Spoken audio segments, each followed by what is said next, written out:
Votre appartement, votre maison, votre lieu d'habitation est représentatif de soit le chaos qu'il y a dans votre tête, dans votre vie, ou soit l'ordre qu'il y a dans votre tête, dans votre vie. Vous allez me dire, oui, c'est vrai, en fonction de notre personnalité, on est plutôt bordélique ou non, on est plutôt organisé ou non, on est plutôt en fait concentré sur quelque chose en particulier. Ce sont nos pensées qui nous représentent en réalité, qui vont faire qu'on va agir d'une certaine façon. Et souvent, c'est assez peu mis en lumière. Donc, on va vous parler de minimalisme, de comment gérer chez soi les objets, comment stocker peut-être les produits pour en avoir moins, pour avoir des choses qui soient plus essentielles peut-être. Et c'est vrai que on est dans une société où on nous pousse à consommer et à acheter beaucoup. Mais est-ce qu'après on organise les objets que nous avons? Est-ce qu'au contraire on est plutôt frénétiquement dans l'achat?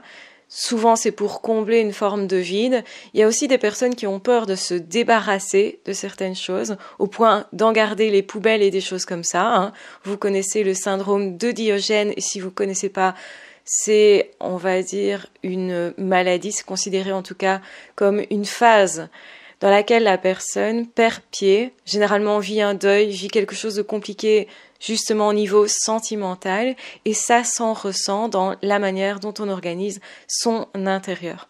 En fait, quand on se respecte vraiment, on va essayer aussi de respecter vraiment son environnement et son bien-être.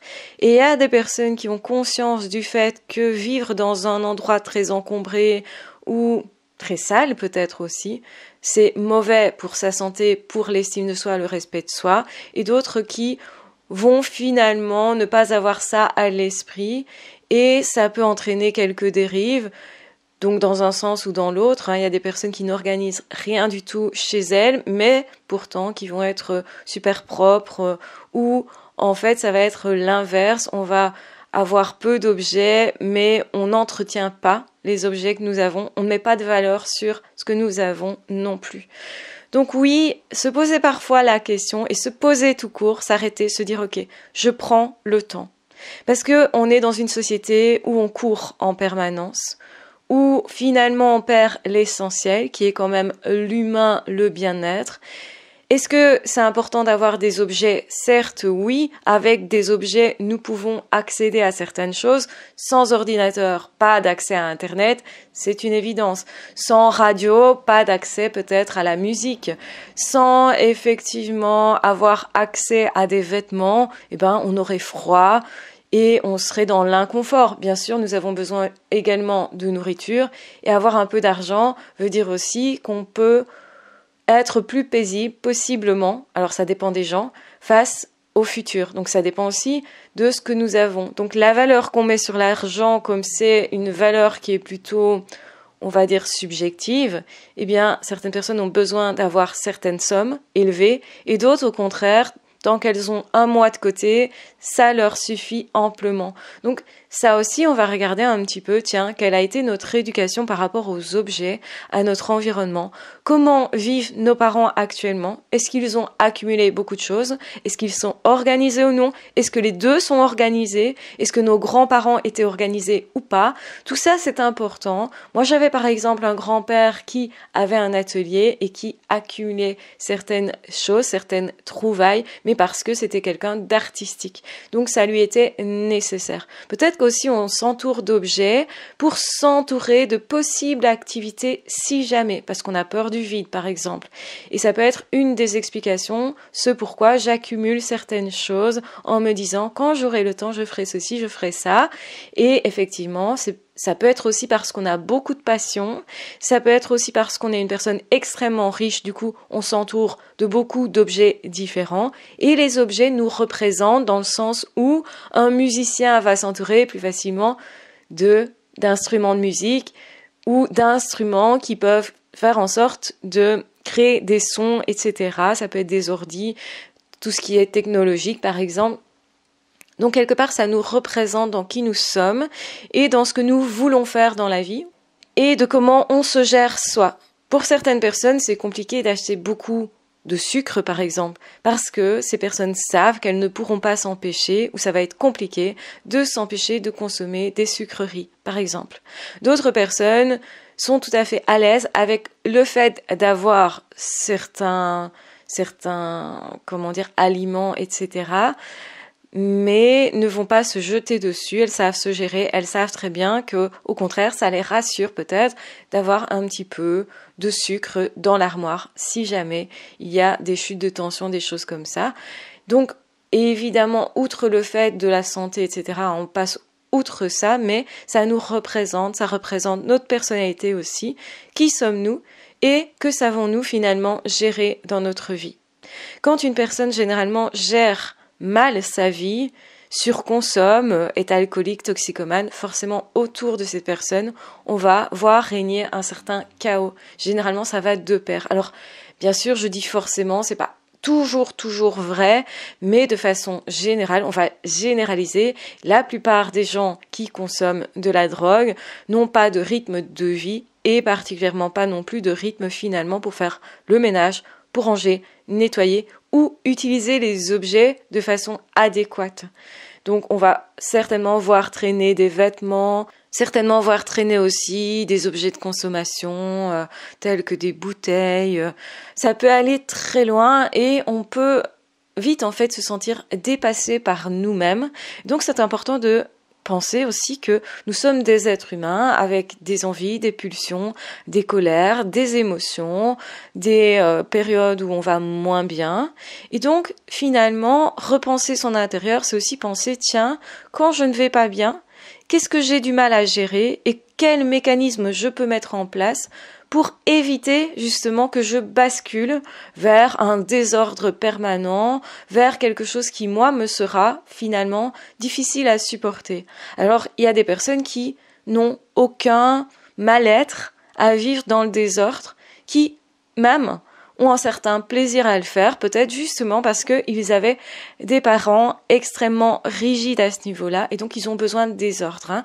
Et évidemment, ce qu'on appelle désordre ne va pas être la même chose en fonction d'une personne. On a notre définition de l'ordre, du désordre, de quelque chose d'organisé ou de désorganisé, donc ça peut être effectivement différent d'une personne à l'autre. Pour une personne, certaines personnes estiment qu'il y a du désordre quand il y a 2-3 objets qui traînent dans le living et que du coup, elles, ça les dérange déjà d'avoir 2-3 objets qui traînent. D'autres personnes vont avoir un amas de vêtements dans un coin et ça les dérange pas du tout. C'est aussi se poser la question pourquoi j'achète, pourquoi je dépense, est-ce que ça vaut vraiment le temps de travail que j'y mets, est-ce que ça m'améliore la vie, ça me facilite la vie, ou au contraire, ça m'empêche de vivre. Par exemple, avoir une paire de ciseaux, ou peut-être 2 ou 3 paires de ciseaux dans la maison, c'est ok. C'est ok parce que finalement, ça nous facilite la vie, parce qu'elles ne servent pas à la même chose. Une paire sert pour les légumes, découper les légumes, découper tout ce qui est aliments, etc. Une autre paire pour vraiment le bricolage, donc quand on utilise de la colle, etc. Une autre paire peut peut-être être utilisée dans le jardin pour couper les mauvaises herbes, pour je ne sais pas moi, élaguer, donc plutôt comme outil de jardin, donc elles n'ont pas la même fonction. Et donc c'est ok d'avoir des objets qui sont les mêmes, mais qui n'ont pas la même fonction. Par contre, en avoir 30 dans la maison, à quoi est-ce que ça peut servir ? Là, on voit un excès, peut-être justement parce que finalement, on ne range pas correctement. Comme on ne sait pas qu'on a déjà quelque chose, on va l'acheter, le réacheter. Et finalement, on se rend compte que 30 paires de ciseaux, ça commence à coûter un petit peu cher et que finalement, l'argent qu'on y a mis ne nous facilite pas la vie, déjà. Donc c'est aussi se poser la question, tiens, est-ce que quand j'achète ça, c'est mieux pour moi ? Ça m'enlève un poids de quelque chose, par exemple, ça m'aide à vivre. Et le fait d'organiser ces objets aussi, c'est se dire, tiens, comment j'organise telle ou telle sorte ? Est-ce que j'ai des bijoux, par exemple, qui traînent un peu partout, dans différentes pièces, ou au contraire, est-ce que j'ai une boîte à bijoux dans laquelle je vais ranger, classer par couleur, éventuellement, les bijoux, et même si ça me prendra du temps de faire ça, et c'est justement ça aussi qu'il faut comprendre, c'est que ranger, ordonner, penser, ça prend du temps. Parfois, on est en train de réfléchir à certaines choses et on n'agit pas. Et on est dans un monde d'action qui nous pousse constamment à l'action. Mais agir sans réfléchir n'a plus de sens et risque justement de créer un chaos autour de nous. Donc oui, ça nous représente, la manière dont on organise notre intérieur nous représente, et parfois on a des phases. On peut se rendre compte que quand on est en phase de deuil ou qu'on veut passer à autre chose dans sa vie, qu'on veut changer de vie d'une certaine façon, soit on va changer tous les meubles, il y a des gens qui font ça, on va effectivement beaucoup trier. Il y a des gens qui profitent effectivement de la nouvelle saison en se disant, ben voilà, c'est l'occasion de trier toute la garde-robe. Et le tri, c'est quand même prouvé que ça fait du bien de pouvoir aussi élaguer, se débarrasser et sentir qu'on gère les choses. Je pense que quand on sent que les objets nous échappent, c'est plutôt un mal-être, parfois léger, parfois plus lourd, qui nous envahit. Et effectivement, ça représente aussi dans quelle période de ma vie est-ce que je suis et est-ce que, effectivement, les objets que j'ai autour de moi me représentent encore. Parce que peut-être ils correspondent à une période de ma vie, mais ils ne me procurent plus aucun plaisir.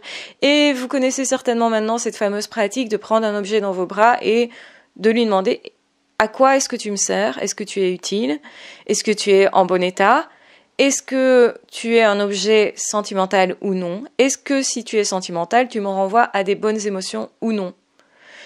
Et c'est vrai que parfois on n'a pas envie de se débarrasser de certains objets, mais on va mettre parfois en dehors de notre regard un cadeau d'un ex qu'on essaye d'oublier par exemple. On sait qu'on tient à cet objet-là, que c'est symbolique, que cette personne nous a aimés et donc on n'a pas envie non plus de se débarrasser de cet objet peut-être qu'on apprécie, qui nous est peut-être aussi utile, qui est peut-être agréable à regarder, à voir, etc.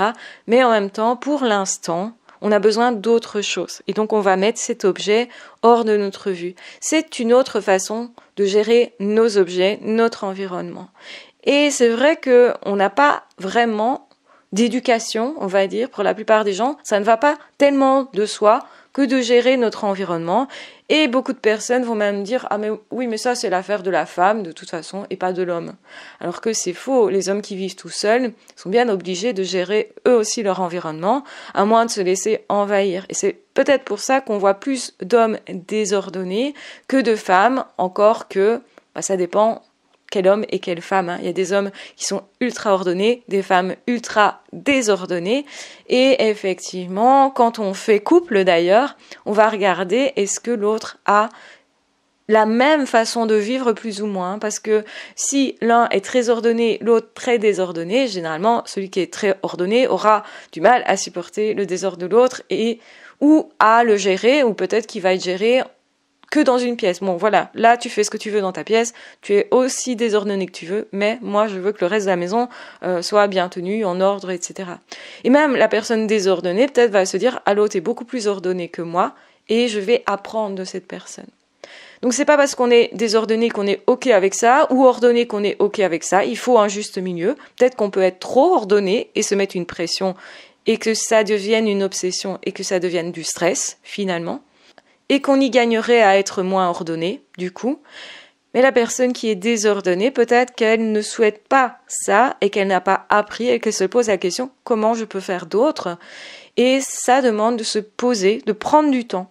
Et c'est vrai qu'on a de plus en plus de mal à prendre du temps. Pourquoi ? Parce qu'on est dans un monde, surtout sur Internet, avec Internet, dans un monde où on doit avoir des résultats tout de suite. On est poussé aux résultats tout de suite, et dans le monde du travail, c'est pour ça qu'on voit beaucoup de burn-out, et dans le monde aussi, comme je l'ai dit, informatique, où il faut une réponse immédiate à nos besoins, à nos mails, à nos clients, etc. Donc ça peut être une pression énorme. Et aussi, nous, on est en attente de recevoir très vite parce que on a davantage l'habitude maintenant de recevoir très vite réponse à nos questions, par exemple par Internet, parce qu'on a accès à tout et très vite. Le problème de ça, c'est qu'on ne creuse plus. C'est qu'on ne creuse plus certains sujets, on prend plus le temps de lire vraiment des bouquins qui sont étayés, qui sont détaillés.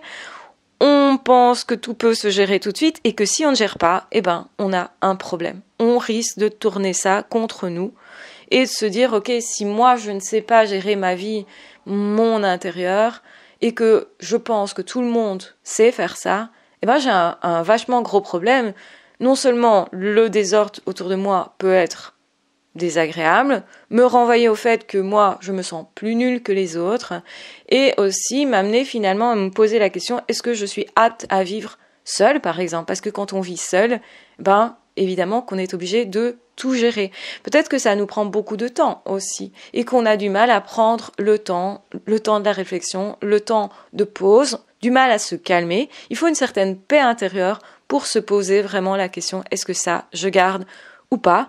Et donc, je pense qu'avant de savoir quelles sont les questions que je dois me poser face à un objet, est-ce qu'il m'est utile, est-ce qu'il est cassé, est-ce qu'il est fonctionnel, est-ce qu'il me renvoie à des bonnes émotions, seraient toutes des questions très très utiles bien sûr, mais d'abord, pensez à vous dire, je prends du temps. J'accepte de prendre du temps pour ça. J'accepte de prendre du temps pour faire le calme en moi. Parce que ressentir demande de faire le calme. Et souvent, on vous dit pas ça. Souvent, on vous dit quoi et comment procéder. C'est facile, tu fais une caisse où tu donnes les choses, une caisse où tu jettes les choses, une caisse où tu gardes les choses. Et voilà, c'est emballer, peser, et ça devrait être simple. Alors en pratique, ça semble très simple, et c'est vrai que parfois, nous donner des moyens de faire qui sont extrêmement pratiques et simples nous permet parfois de nous mettre en route. Mais comment nous mettre en route peut être aussi une des questions qu'on se pose. Oui, on sait quoi faire, mais parfois on n'arrive pas à le faire. Et pour plein de personnes, c'est comme ça. Ils savent très bien qu'ils mangent trop gras, mais ils n'arrivent pas à s'arrêter. Ils mangent n'importe quoi, ils n'arrivent pas à s'arrêter. C'est quelque chose qui fait partie d'une habitude courante. Et c'est exactement la même chose que comment je gère les objets autour de moi. Ça fait partie d'une habitude courante. Donc, si je veux gérer, il faut que je gère un peu plus tous les jours et que je continue tous les jours de gérer ça. De prendre un peu de temps pour ça, en fait. Donc, ranger, ça doit être une habitude, finalement. Mais une habitude ne peut être prise que si on l'associe à du plaisir. Si c'est un calvaire, on va avoir tendance à éviter cette activité. Surtout si c'est un calvaire de penser qu'on est nul, regarde comme c'est désordonné, etc., etc. Ou je suis un homme, je peux pas être en train de ranger. Ça me correspond pas. Je peux quand même pas faire quelque chose qui n'est pas de mon sexe, sous-entendu. Alors que, pourquoi pas? Et justement, on questionne aussi la société. Qu'est-ce que la société nous dit sur nos rôles féminins, masculins? Est-ce qu'on se conforme à ça ou pas? Est-ce que c'est important pour moi ou pas? Il y a des choses qui sont importantes pour chacun.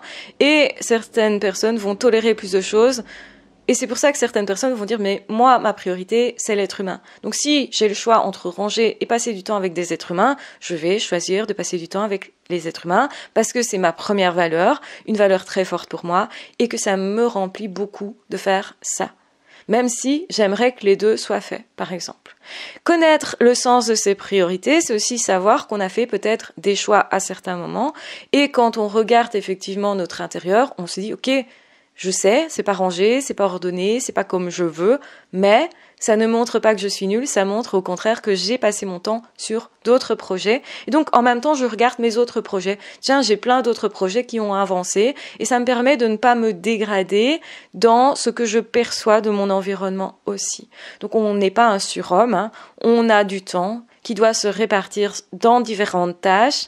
Et c'est important de savoir se reposer, de bien s'alimenter, de prendre du temps, en fait, de faire des choses de la vie de tous les jours. Il y a des gens tellement concentrés sur leur boulot que chez eux, c'est un capharnaüm, non pas parce qu'ils vont mal, non pas parce qu'ils ne savent pas s'organiser, mais simplement, c'est pas leur priorité. C'est pas ce qu'ils ont choisi. Parfois, c'est se poser la question, tiens, est-ce que je ne vais pas demander de l'aide à quelqu'un? Puisque moi, mes priorités sont sur autre chose, peut-être que ce que je dois faire, c'est pas repenser, moi, comment je vais organiser tout ça et passer du temps là-dessus. C'est plutôt, est-ce que je vais pas plutôt travailler plus pour payer quelqu'un qui va ordonner mon chez moi? Voilà, j'espère que tout ça vous donne des réflexions utiles pour vous déculpabilise si parfois vous sentez nul de ne pas savoir gérer certaines choses. On nous demande dans notre vie courante de gérer beaucoup plus de choses que jadis. On a eu peut-être une grand-mère super ordonnée parce qu'elle était constamment chez elle et que donc c'était super important d'avoir un intérieur organisé, peut-être d'autant plus important qu'il y avait des enfants ou que on recevait beaucoup la famille, les amis, etc. à la maison. Peut-être que vous vivez de façon tellement différente, vous êtes beaucoup à l'extérieur. Étant beaucoup à l'extérieur, vous avez moins de temps chez vous pour ordonner, mais peut-être aussi moins de temps pour déranger. Donc pensez un petit peu comment je vis moi, quelle est ma vie. Et ça se repense en fait, et sans culpabilité. Je pense que quand on veut changer quelque chose, on sait que ça prend du temps. Et on doit être cool avec soi. La plupart des gens, le problème qu'ils ont, c'est pas de ne pas savoir faire, c'est pas de ne pas savoir réfléchir, c'est pas de ne pas savoir penser, c'est même pas de pas vouloir prendre du temps pour ça. C'est souvent de se culpabiliser et de passer tellement de temps à se culpabiliser qu'ils sont persuadés qu'ils ne peuvent pas faire et donc ils ne font rien parce qu'ils croient qu'ils n'ont pas les compétences. Ce qui est faux, généralement, des compétences elles se développent et justement la première étape pour apprendre quelque chose, c'est ne pas se sentir nul, c'est ne pas se dégrader soi, c'est se dire ok, voilà, on a peut-être un petit problème, machin, je constate le problème, je vois où je veux aller moi, mais je dois rester aussi réaliste, Je vais pas me transformer du jour au lendemain et je vais pas devenir quelqu'un de super organisé si je l'étais pas du tout. Le but c'est plutôt que je sois un petit peu plus organisé ou que j'ai un peu moins d'objets, que j'apprenne plus à jeter. Comme je l'ai dit, il y a des personnes, ils ont du mal à lâcher le passé, peut-être aussi parce qu'ils ont du mal à faire leur deuil du passé, à laisser partir certaines personnes. Ça peut être le cas quand on a perdu un enfant ou quand on vient de se séparer au niveau du couple ou même quand ça fait 2-3 ans, mais on a l'impression que si on garde les objets de cette personne est encore avec nous ou cette personne est encore quelque part dans une possibilité de retour. Donc, parfois, jeter des objets, c'est décider, c'est terminé. C'est terminé et moi, je veux passer à autre chose. Peut-être me donner des nouvelles chances, amoureuses par exemple, amicales, ou aussi peut-être laisser partir ce parent qui vivait avec moi. Donc ça peut être beaucoup de choses et donc forcément, chaque fois, vous savez, vous connaissez la réponse. La réponse qui vous touche est la réponse qui est bonne pour vous, en fait. Et quand ça vous émoustille d'autant plus, c'est ce que vous avez le plus besoin de travailler. Donc plus vous allez éviter quelque chose, peut-être que vous êtes désordonné parce que vous évitez de ranger, parce que vous n'aimez pas ça, peut-être que vous évitez de retrier quelque chose de votre passé. Peut-être que vous êtes particulièrement encore attaché à votre enfance, que vous n'arrivez pas à voir l'avenir. Donc du coup, vous vous tournez plus vers le passé, et donc vous conservez les objets du passé par peur de vous perdre vous. Ça peut être aussi parce que je ne me suis pas construit suffisamment, ou parce que justement, je ne m'octroie pas assez de place dans l'avenir. Donc dans des projets à venir. Peut-être aussi c'est laisser tomber une passion que j'avais, qui ne me correspond plus, mais j'ai une déception que ça n'ait jamais fonctionné.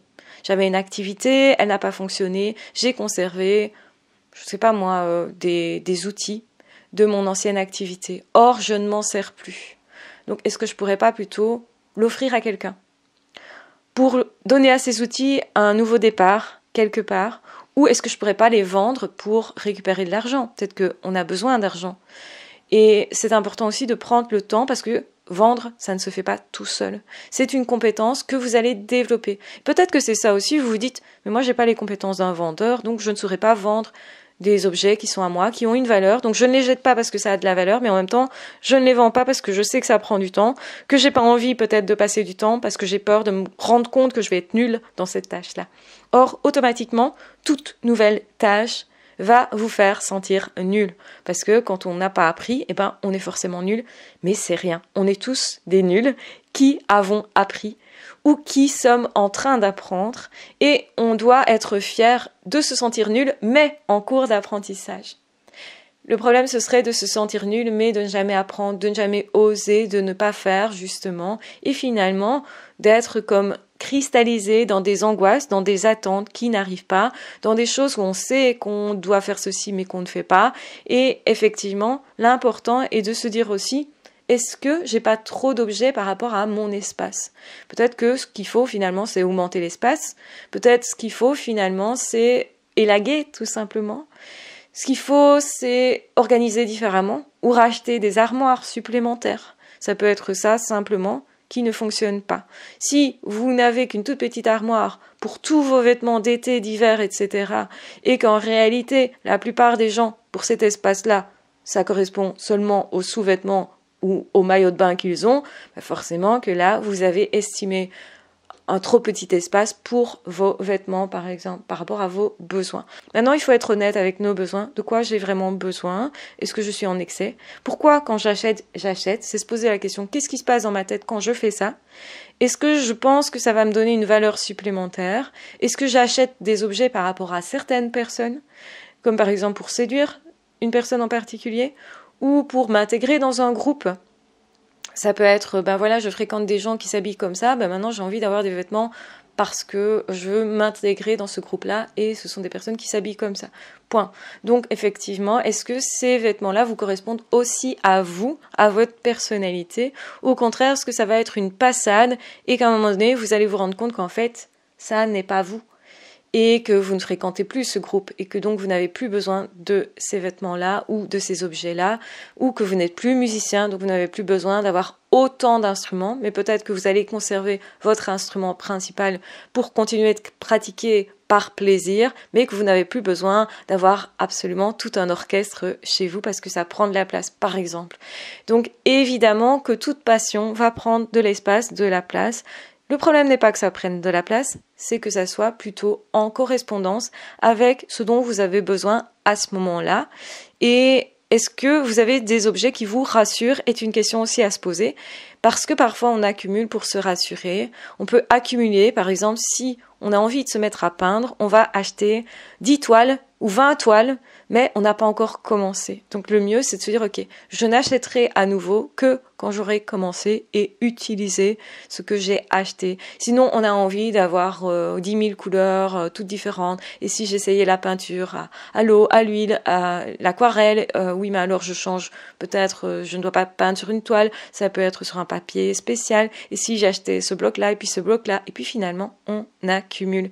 Donc, est-ce que vous utilisez ce que vous avez? Et peut-être, c'est repenser, tiens, comment je vais gérer les objets chez moi? Est-ce que ça m'est encore utile? Comment je vais aussi stocker finalement? Parce que je peux tout à fait stocker certaines choses, mais peut-être que je stocke mal, que ce n'est pas organisé, qu'il y a un peu tout qui traîne partout, et que c'est ça qui pose problème. C'est pas du coup ce que j'ai qui pose problème, mais le fait que ça ne soit pas organisé.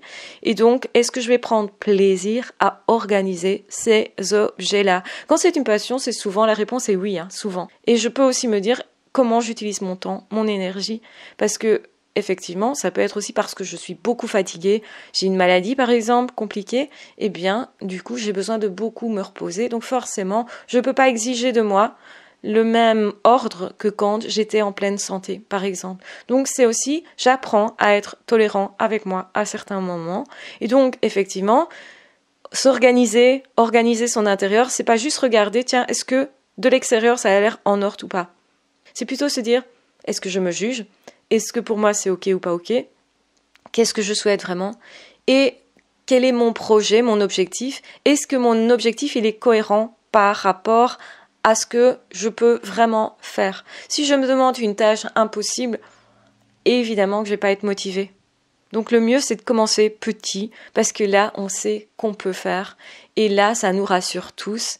Et puis quand on l'aura fait, généralement ça augmente l'estime de nous, parce que justement aussi on se dit ça, je sais faire, ça, j'ai pu gérer. Et c'est une façon aussi parfois de reprendre pied quand on ne gère plus son boulot, qu'on est en burn-out, quand notre couple vient d'exploser par exemple, quand on a perdu un ami, quelque chose en fait dans la vie qui nous a fait mal, et on a l'impression que notre vie, elle se disloque comme ça. Ça arrive parfois, on a des périodes comme ça, et bien parfois, justement se dire ok, aujourd'hui, je gère juste ce tiroir-là, mais si je le gère, au moins je sais que je suis capable de ça. Ça peut paraître et sembler anodin et ridicule, mais en réalité, on peut commencer par reprendre pied, par une petite chose, en se montrant à soi, parce que quand on se montre, on ne peut pas contester ça, même quand on manque de confiance en soi. Quand on se montre qu'on est capable, il est impossible pour l'esprit de se dire « ben non, t'es pas capable, t'es un nul, etc. » Faites une petite chose et dites-vous derrière, waouh, ça, je sais faire, même si c'est pas si extraordinaire, au moins ça, je sais que je peux, tout simplement. Voilà, j'espère que cet audio vous aura aidé. Dites-moi si vous aimez ce type de contenu aussi, parce que avant je faisais aussi des contenus plus de type minimaliste, de type, habitude de vie, on va dire ça, réflexion sur sa vie, etc.